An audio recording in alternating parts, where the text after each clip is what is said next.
Hey guys, Fortuna with Beat Drop here today, and in this video we're going to look at the latest push 2 shortcuts for Ableton Live. So let's dive into it. Now the first one is a big one, and it's part of the 10.1 Live update, and it's called Capture. The next time you're jamming out ideas and you want to recover them, just use Capture.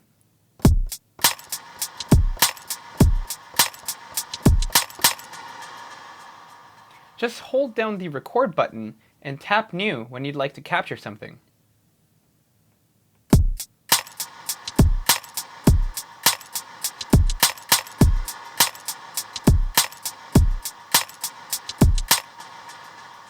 If Live didn't catch your loop size correctly, you can feel free to adjust the starting and end points as well, just like any other clip in Live.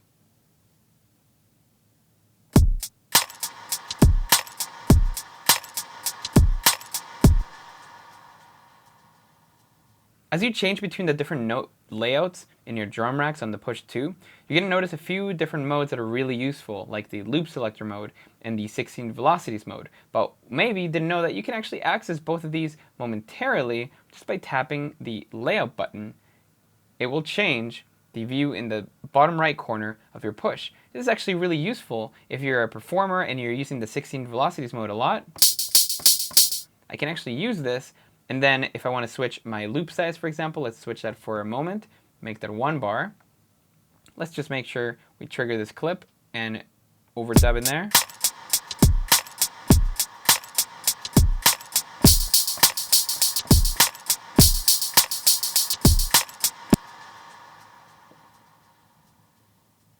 Now back in the step sequencer here, we can adjust individual note parameters and nudge them around just like before. But what's even more exciting is that if we go to our device view, we can actually start to automate these parameters per step by doing this as well. So let's dig into this rim shot. I will just go to the chain where that is living, and let's say we start transposing this over time. So let's do 1 at 0, 1 at, let's say, +5, 1 at -1, and 1 at 4. Let's see how that sounds like.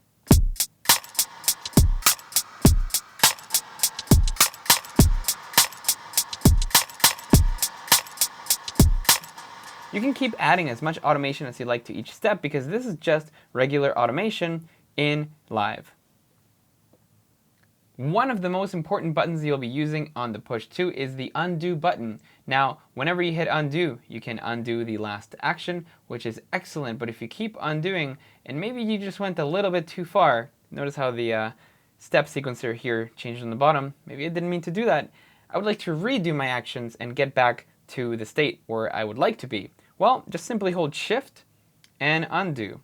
This will actually redo, so you can redo until you find the right state that you'd like to be at. If you'd like to make really fine adjustments to different parameters on the push, you can actually hold down Shift while turning an encoder, and you're going to be able to get really fine resolution for that parameter.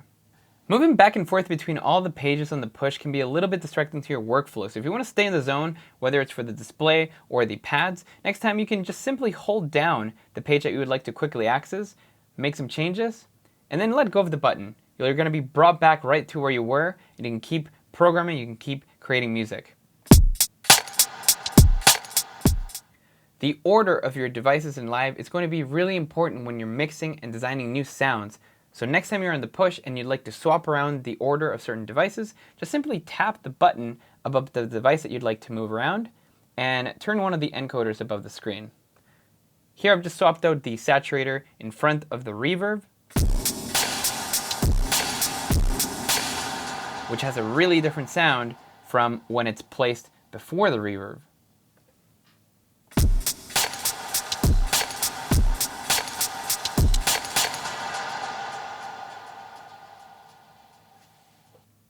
After creating a few ideas in Session View, you may want to start organizing your ideas and parts in a way that make more sense visually.